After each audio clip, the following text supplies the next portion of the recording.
On a bastonné un Camerounais dans un supermarché chinois. Il faut fermer tous les magasins chinois. Tous les Camerounais sont indignés, ceux à l'intérieur du triangle national et ceux à l'étranger. Les autorités camerounaises font les descentes. La diaspora organise les panels de gauche à droite. Un patron d'entreprise de nationalité camerounaise a un problème avec un blogueur. Il faut boycotter sa chaîne de télévision. Désormais, au Cameroun, si tu veux te faire recruter, il faut attendre qu'un directeur de banque sorte d'un média pour donner ton CV. Désormais, si tu veux avoir le travail dans ce pays, il faut attendre que le pape arrive au Cameroun. Et pendant qu'il est là, si tu as la chance qu'on te tend un micro, tu dis que tu cherches du travail et bam, tu as le travail. Comme pour dire que les autorités camerounaises ne sont pas conscientes de nos pleurs. Quand je dis nous, je parle de la jeunesse camerounaise. Comme pour dire que la diaspora camerounaise n'est pas consciente des douleurs qui sont les nôtres. Ou alors, la seule chose qu'il peut faire, c'est créer la basse. En fait, je vais partir du buzz de l'heure. Parce que oui, c'est un buzz. La bastonnade d'un jeune Camerounais dans un magasin chinois, ça va durer une semaine. Une semaine. Tapage médiatique, panel dans les forats, en fait, tout ce qui va tourner autour. Mais après, on va passer à autre chose. Mais le problème de fond va rester. Et j'ai envie personnellement de consommer un peu du contenu de Facebook dans d'autres pays pour voir si ce n'est pas le Facebook camerounais. La facilité avec laquelle le Facebook camerounais propose des solutions m'indigne et m'interpelle. Il faut fermer tous les magasins chinois, c'est ce qui est dit partout. Mais que vont devenir tous ces jeunes qui travaillent dans les magasins chinois? Déjà, il faut qu'on soit clair. Je suis d'accord et je m'indigne aussi contre cette pratique qui n'est pas humaine. Mais il faut faire une enquête sérieuse. Parce que j'ai attendu voir qu'un média sérieux fasse une enquête sérieuse. Aucune enquête sérieuse. Moi, j'ai eu l'opportunité d'assister un employé d'un magasin chinois. Et je peux dire une chose ici, sans être d'accord avec ce qui passe partout dans les réseaux sociaux, c'est que ce jeune n'a pas été tabassé parce qu'il n'a pas respecté une instruction de travail. Parce qu'il est arrivé en retard. Non. À 90% de certitude, je suis sûr que ce passage à tabac a un lien avec un vol. Parce que le chinois, il est clair lorsqu'il te recrute. Ici, on ne vole pas. Si tu voles, une hypothèse se présente. Soit je t'enferme, soit je te tape. C'est toi qui choisis. C'est toi qui choisis. Et, puisque nous n'avons pas le choix, la jeunesse camerounaise n'a pas le choix. On pense tous que vaut mieux sortir le matin que de rester à la maison. Et à la base, tu te dis, non, je vais résister. Déjà, mon éducation ne me permet pas de voler. Mais il est temps, tu as comme l'impression que ça devient plus facile. Vous savez tous combien les magasins chinois sont souvent surpeuplés. Oui, il y a les caméras. Mais ceux qui travaillent là-bas savent comment parfois essayer, penser qu'ils peuvent détruire les caméras. Et surtout, ils savent que le chinois ne peut pas checker les vidéos à tout moment.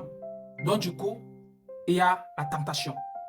Et on se retrouve avec cette scène qui est en train d'être décriée par tout le monde. Alors, ici, ce que moi je veux blâmer, c'est l'hypocrisie avec laquelle, la facilité avec laquelle le Camerounais donne les solutions dans les réseaux sociaux. Fermer les magasins chinois. Est-ce ça la solution? Non. La jeunesse camerounaise est au chômage. Les autorités camerounaises, c'est vous qui produisez les diplômés chaque année. Vous avez les statistiques. Vous savez combien de diplômés vous produisez. Vous savez combien vous recrutez à la fonction publique. Et nous autres, que faisons-nous? Que faisons-nous? Même le basic est désormais difficile pour nous les hommes parce qu'il y a tellement de motos dans les villes. Alors, que faisons-nous? Voilà le problème. Toi, tu as la diaspora, tu attends de voir qu'on a fouetté un Camerounais pour t'indigner. Alors que ton frère t'a dit, envoie-moi un peu d'argent, je vais lancer une petite activité, tu n'as jamais envoyé. Avons-nous le choix réellement? Nous n'avons pas le choix.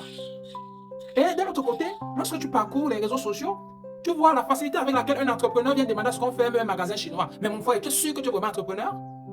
Un entrepreneur qui a une telle facilité à demander à ce qu'on ferme une entreprise, un faiseur d'argent, un créateur de richesse, est-ce que tu es sûr que c'est toi qui as créé l'entreprise pour laquelle tu t'auto-proclames entrepreneur là? Parce que si c'est toi, et si tu sais la peine qu'il y a derrière pour créer une entreprise, la maintenir debout, tu ne peux pas avoir une telle facilité. Quelle que soit ton indignation, tu auras un peu de retenue parce que tu sais ce que ça fait. Tu sais ce que ça fait. Une fois qu'on va fermer tous ces magasins chinois, vous savez combien d'entreprises se créent derrière?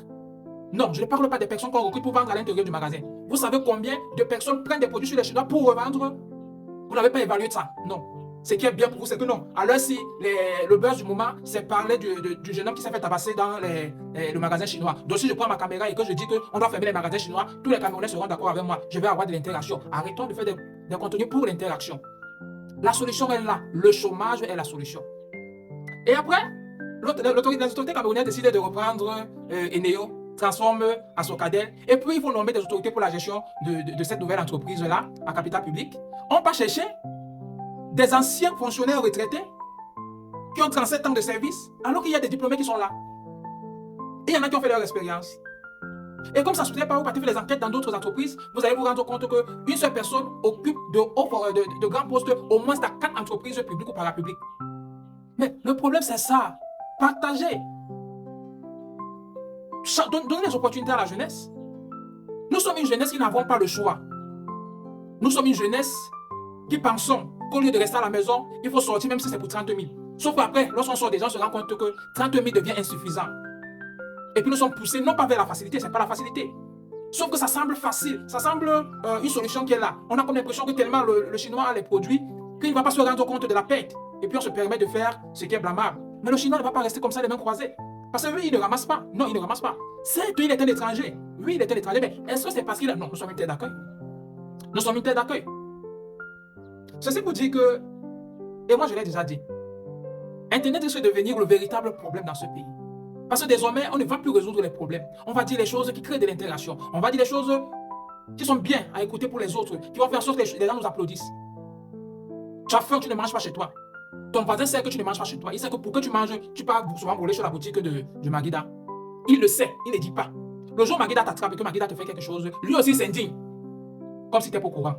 Alors qu'il savait que tu volais, il pouvait te dire non, arrête de voler. Voilà ce qu'on peut faire pour que tu ne voles plus. Mais attendez, résolvons les véritables problèmes à la source. Résolvons le problème à la source. Parce que nous connaissons quel est le problème. La jeunesse camerounaise n'a pas le choix. Nous n'avons pas le choix. Donc, chères autorités, donnez-nous le choix de savoir dire non. Donnez-nous le choix de savoir refuser. Donnez-nous le choix. Et surtout, je vais sortir par là. J'aime avoir à dire que parce que je suis juriste, le Cameroun n'a pas un problème de test. Mais les autorités camerounaises veillent sur les mauvaises choses, non pas sur les bonnes choses. Parce que oui, une fois qu'une entreprise existe, elle est déclarée. Que le ministère du Travail, ce n'est pas seulement lorsqu'une vidéo fuite au ministère du Travail, on fait les dessins. Non. Mais faites des enquêtes. Rassurez-vous que la loi du travail est respectée dans les entreprises. Et lorsque ce n'est pas respecté, accompagnez les entreprises pour que ce soit respecté. Mais dis donc, il y a des solutions. Pas celles qui tournent autour du buzz. Mais non, je suis désolé. Mais alors, désolé. J'ai voulu, pour ma part aussi, faire un contenu d'indignation. Mais pas de la mauvaise indignation. Résolvons le problème à la source. Parce que nous connaissons quel est le problème. La jeunesse camerounaise est carrément au chômage. Que les opportunités se créent. Voilà, je suis Yavis Mathurin Botondono. Bien des choses à vous, à chacun, dans ce qu'il fait et où il se trouve. Merci.